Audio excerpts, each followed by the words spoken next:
Hey, all, Scott here. First, I want to take a second to thank all the show's listeners, sponsors, and supporters for helping make this show what it is. I literally couldn't do it without you. And now I want to tell you about the newest way to help support the show. Whenever you shop at Amazon.com, stop by ScottHorton.org first, and just click the Amazon logo on the right side of the page. That way the show will get a kickback from Amazon's end of the sale. It won't cost you an extra cent. And it's not just books. Amazon.com sells just about everything in the world, except cars, I think. So whatever you need, they've got it. Just click the Amazon logo on the right side of the page at ScottHorton.org, or go to ScottHorton.org/Amazon. All right, y'all, welcome back to the show. I'm Scott Horton. This is my show, The Scott Horton Show. Appreciate y'all tuning in. Check out my website, scotthorton.org. Follow me on, like me on Facebook, follow me on Twitter, subscribe to me on YouTube at /Scott Horton Show. All right, first guest today is Francis Nesbitt, and he is at the Department of Africana Studies at San Diego State University.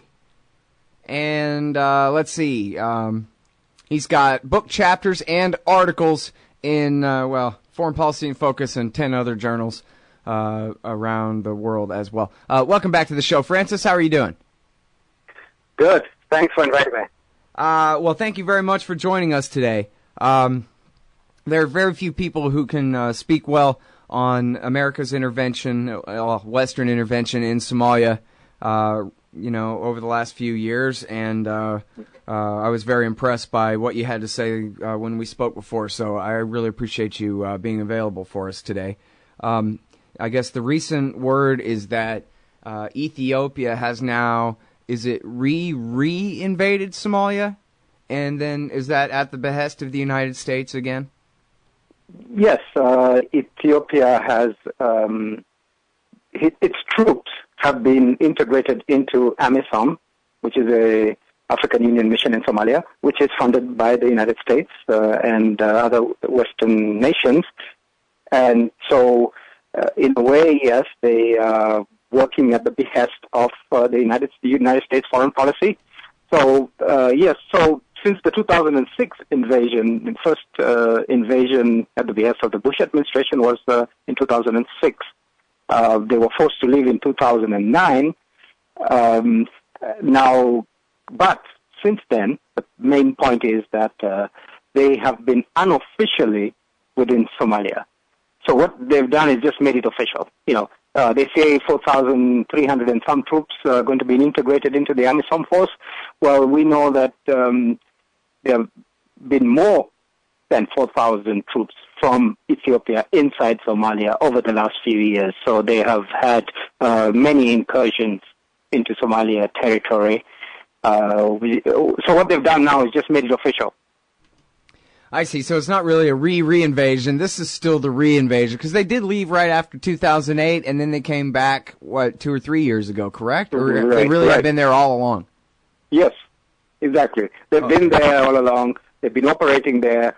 The United States is operating a drone base within Ethiopia, Mm-hmm. That's where the drone attacks come from. And so they've been involved for a long time. In fact, even the troop numbers were being given by the United Nations of 4,395 seem a little low. So they have been there for a while, and so what is happening now is that by being integrated into AMISOM, they're following the example of Kenya. It's Kenya which invaded Somalia, and then a year later in 2011 was integrated into AMISOM, and that means that they will have funding. That is, instead of them funding that is Ethiopia or Kenya, funding the operations within Somalia, it is now funded by the United Nations. Mm. All right. Now, I guess, let's talk about the most important thing really first is, I guess, the weather and the state of the crops and the famine there. How over is it? Well, it's famine time again, and there's a lot of difficulty. And there seems to be some problems in Al-Shabaab controlled areas within Somalia, where, as you know, recently they expelled various international NGOs. And so this is this is, as we talked about, I think, was it last year we talked about when the same similar thing happened? This is the serious problem here in the sense that aid operations are not able, well, first of all, there's a drought, so people are not able to, this is the time when they plow the land in order to seed it. And if they're not able to do that, there'll be a disaster within 3 months or so.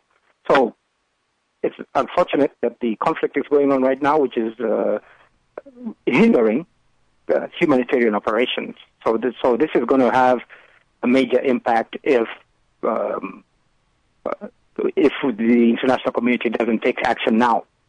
Yeah, well, I guess it was last spring or early last summer that FuseNet, which is, I forget what the acronym stands for, but it's an American and British sponsored, so-called NGO type organization that monitors famines around the world. And they said that approximately their measure was 260,000 Somalis had died in the famine, and then the majority of those were children under the age of 5, they said. Yes, there's there have been these reports over the years. It's the farmers have to be able to plow the land at a particular time in anticipation of the rains, and if conflict blocks that operation, it becomes it's a disaster, but it is a disaster that is predictable. Right. So the part of the support for Ethiopia and for AMISOM comes from some of these organizations that think that if they could stabilize the situation in time, then it might be possible to avert another major disaster that has occurred last year. Well, it's certainly true that the war, I guess, in 2010 and 11, the whole Horn of Africa was hit with the bad weather, but the famine hit Somalia the hardest because, as you said, the instability, the inability for, farmers to just go out and sow their crops and then, for that matter, their ability to get them to market or anybody at the market to buy what they have to sell. The whole division of labor is completely destroyed in the war there, and certainly that's why it hit them so hard. So now, I guess you sound like you're saying that the situation is so bad that really probably the best bet for staving off another renewed famine of those kinds of numbers of dead would be for the outside interventionists, the Americans and the African Union, to win, basically, to get it together enough that they can really conquer the whole country, eliminate Al-Shabaab and any of the conflict, peace in total victory, and then maybe they'll be able to deliver some food aid. Is that really right? I would think that if we're the ones who made it this bad, maybe we should just knock it off.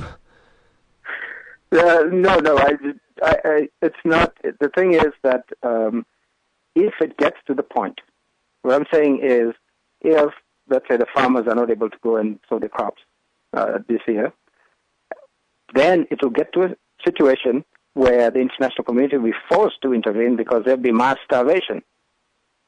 Right? So, as we've discussed before, the issue in Somalia is how to develop a stable Somali state that can secure itself and take care of these kinds of issues. Right? That's the ultimate goal, to have the Somali military built up and the state built up to such a where they can actually take control of their territory. Is the government in Mogadishu, are they willing to try to negotiate with the Al-Shabaab insurgency, or their policy is just win or lose, keep fighting forever? No, the Somali state has negotiated with factions of Al-Shabaab. Al-Shabaab is not a monolithic entity. They have negotiated with factions. One of the leaders, Hassan Al-Ways, last year actually defected from Al-Shabaab too, and he has a strong militia to the Somali government, and is cooperating with the Somalia government currently. So Yes, they are willing to negotiate with certain factions. And as you know, the Al-Shabaab itself has been weakened and fragmented since the Kenyan incursion into Kismayo.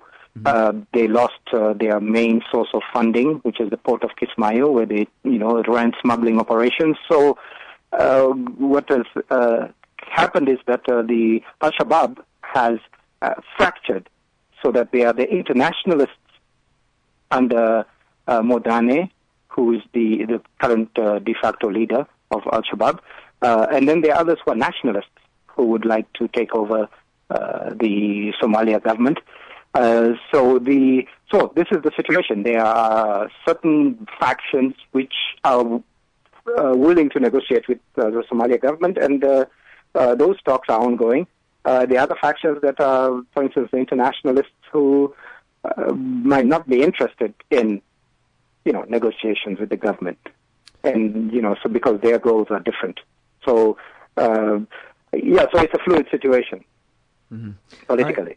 Well, now, and when you talk about the internationalized, you mentioned last time that we spoke that when the Kenyans took the port town of Mogadishu, that was their income was the charcoal business and all of that, and so they had to turn to outside donors to survive, but that came with changing their position about who exactly their enemy was, and that was what kind of internationalized them. So then, do I read you right that means Saudis?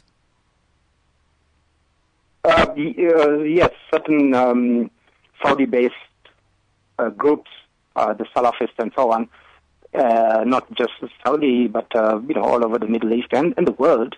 There are groups that are willing to fund attacks on Westerners in East Africa.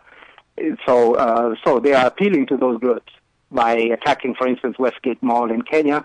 That is a fundraising exercise that is seeking support from these international organizations that we're calling them internationalists, right? Whereas the traditional Islamists in Somalia were funded by local businessmen who, and of course the smuggling operations at Kismayo, not Mogadishu, by the way, it's Kismayo, the port that Kenyans took over. So this is, so there are various factions within Al-Shabaab. The internationalist one is the one that conducted the attacks on Kenya, and it seems to be ascendant, at least even within Somalia. At least that's where the funding is coming from. Whereas the nationalists have really lost the battle in Somalia. Now we got to hold it right here and go out to this break. We'll be right back, everybody, with Francis Nesbitt from the Department of Africana Studies at San Diego State University. And yeah, I'm sorry if I said Mogadishu when I meant Kismayo. I get that wrong. One time I said World War II ended in 1845, and I didn't even notice until the next day. We'll be right back after this.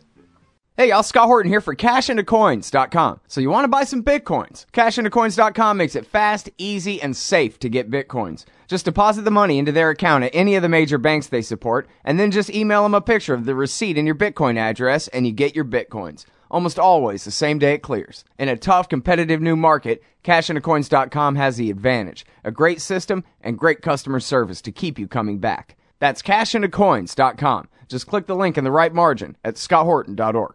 All right. Welcome back to the show, everybody. It's the Scott Horton Show. I'm him.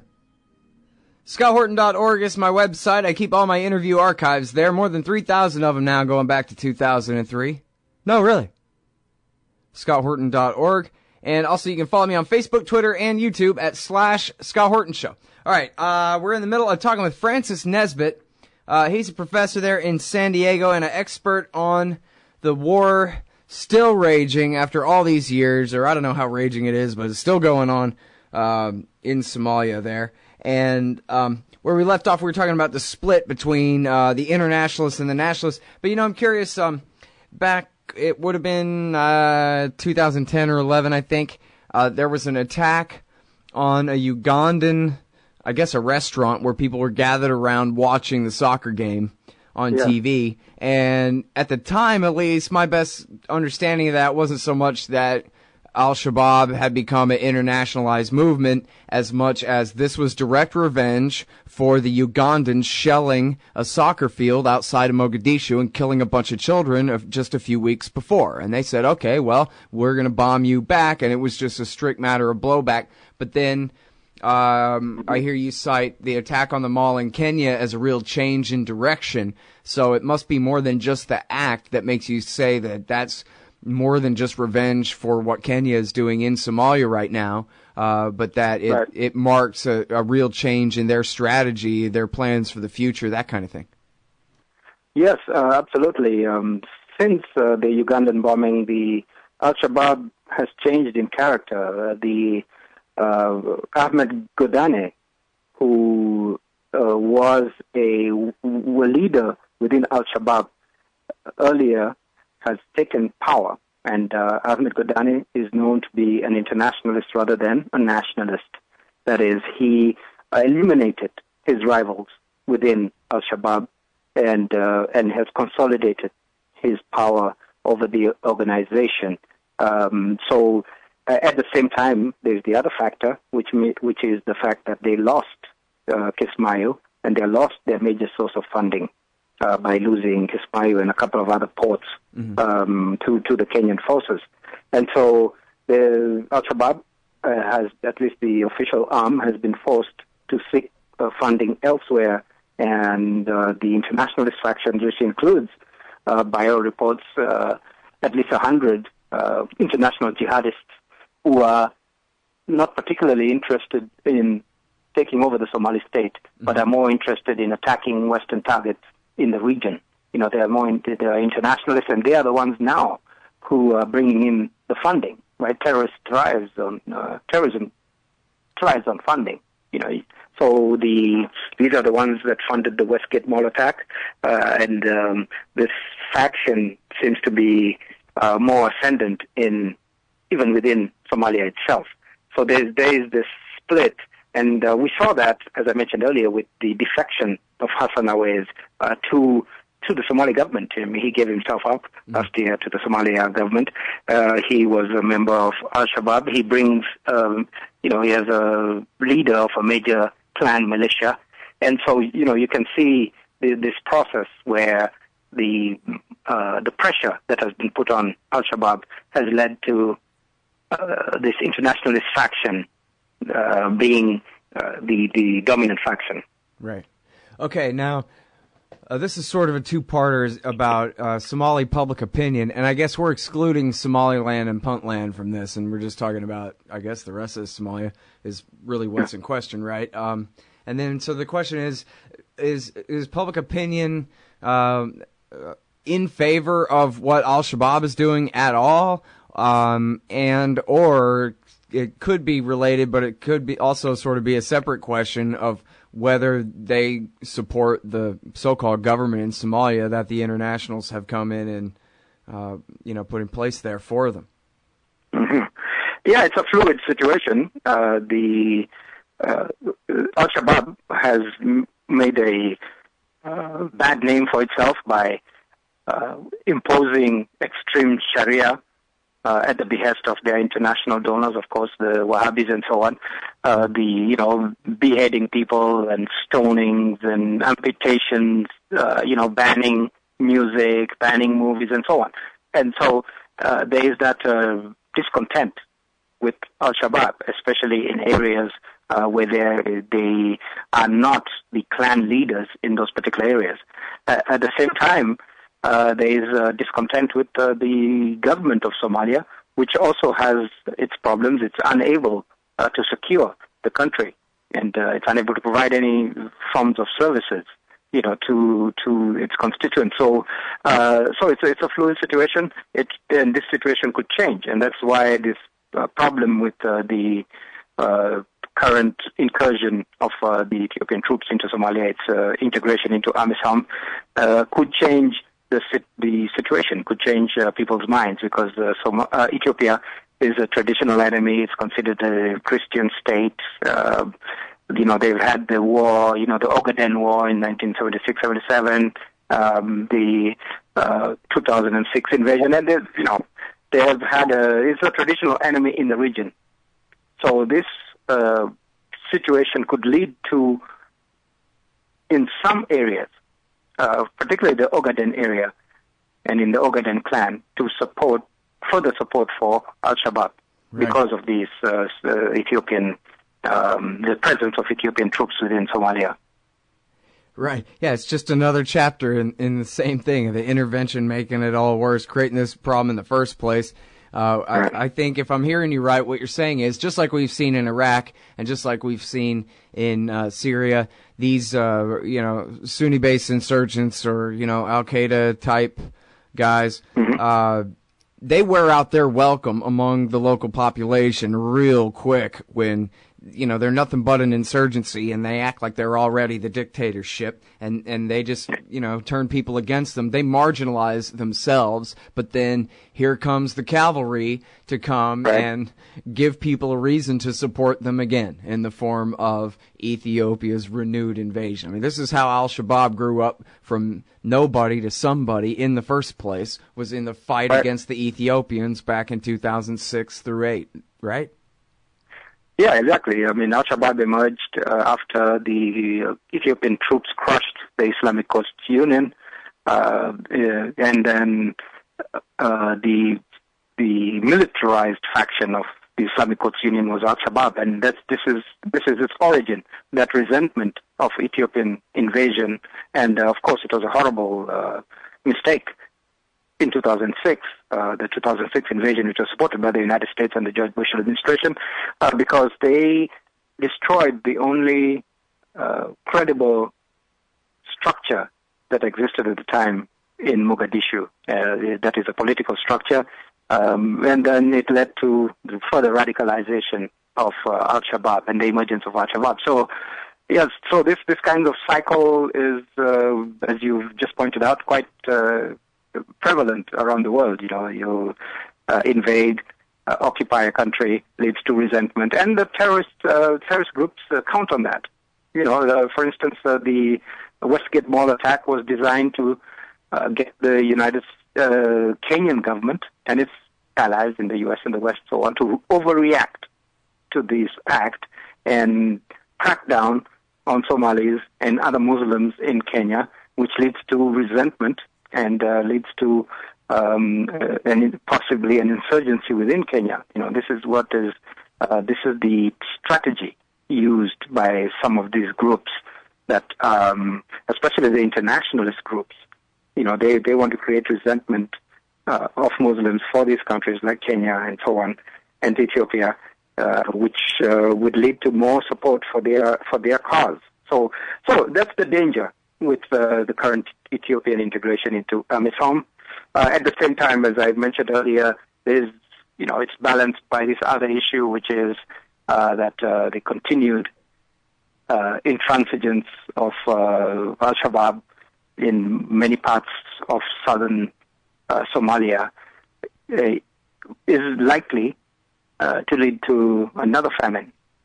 And therefore, it seems to me that AMISOM and the African Union leaders have made this Faustian bargain. They're caught within a rock and a hard place, and the decision was to integrate Ethiopia. But like I said earlier, this has been going on for a while. Ethiopian troops, more than 4,000 troops, have made incursions inside Somalia several times, especially in that western region. They're simply formalizing it. Mm-hmm. Well, it sounds like I guess it's just proven again that the biggest threat to regular people is being caught between the terrorists and the government, because if, as you say, which I think you're right, that most terrorist acts are meant toward provoking an overreaction, the 99 times out of 100 or more probably, any government in question, ex-government, would love the opportunity to overreact, no matter what the excuse is, in order to expand their power. So these guys can just go back and forth, ultimately until the empire's completely bankrupt and it all falls apart, and the rest of us, the Somalis will starve to death. The Americans, we don't have it quite that bad, but we have to suffer. Well, I guess some Americans are starving over it. We have to suffer a lot of consequences ourselves, but our government is really, we always argue about whether it's stupidity or the plan. All of our government's terrible policies seem to benefit them, if not the national interest, incidentally. Right. So I think they maybe they're stupid, but they're stupid in their own special ways that benefit themselves a lot of the time. Yeah, of course, they make these decisions that benefit their donors. War is business. At the end of the day, war is a great business. Some people are making great money. And we're not just talking about the American corporations here that make the weapons and the guns and the bombs and the jet fighters and so on, but also locally, in Iraq, in Somalia, and elsewhere, there are people who are laughing all the way to the bank. Yep. Afraid so. All right, and I'm also afraid that I blew this break and we're way over time here, but thank you so much for your time on the show today, Francis. I really appreciate it. Thank you. All right, everybody, that is Francis Nesbitt. He is a professor in San Diego at San Diego State University, Department of Africana Studies there. And, here's the news. We'll be right back. Hey, y'all, Scott here. So you made a little bit of money in this horrid economy only to find that the Fed has more or less outlawed saving. So into the treacherous waters of the stock market bubble you go. But how to make a little money without too much risk of losing it all? Check out wallstreetwindow.com. Mike Swanson is a successful former hedge fund manager who opens a very real window into his main account, updating his subscribers on the facts of and the reasoning behind all his market moves. Follow along on paper or with real money and see what happens at wallstreetwindow.com. Hey y'all, Scott here. Man, I had a chance to have an essay published in the book Why Peace, edited by Mark Gutman, but I didn't understand what an opportunity it was. Boy, do I regret I didn't take it. This compendium of thoughts by the greatest anti-war writers and activists of our generation will be remembered and studied long into the future. You've got to get Why Peace. You've got to read Why Peace. It features articles by Harry Brown, Robert Naiman, Fred Bronfman, Dahlia Wasfy, Richard Cummings, Karen Kotowski, Butler Schaefer, Kathy Kelly, Robert Higgs, Anthony Gregory, and so many more. Why Peace? Because war is the health of everything wrong with our society. Get Why Peace. Down at the bookshop or Amazon.com. Just click the book in the right margin at scotthorton.org. So you're a libertarian, and you don't believe the propaganda about government awesomeness you were subjected to in 4th grade. You want real history and economics. Well, learn in your car from professors you can trust with Tom Woods' Liberty Classroom. And if you join through the Liberty Classroom link at scotthorton.org, we'll make a donation to support The Scott Horton Show. Liberty Classroom, the history and economics they didn't teach you. What was the only interest group in D.C. pushing war with Syria last summer? AIPAC and the Israel lobby. What's the only interest group in D.C. pushing to sabotage the nuclear deal with Iran right now? AIPAC and the Israel lobby. Why doesn't the president force an end to the occupation of Palestine, a leading cause of terrorist attacks against the United States? AIPAC and the Israel lobby. The Council for the National Interest is pushing back, putting America first and educating the people about what's really at stake in the Middle East. Help support their important work at councilforthenationalinterest.org.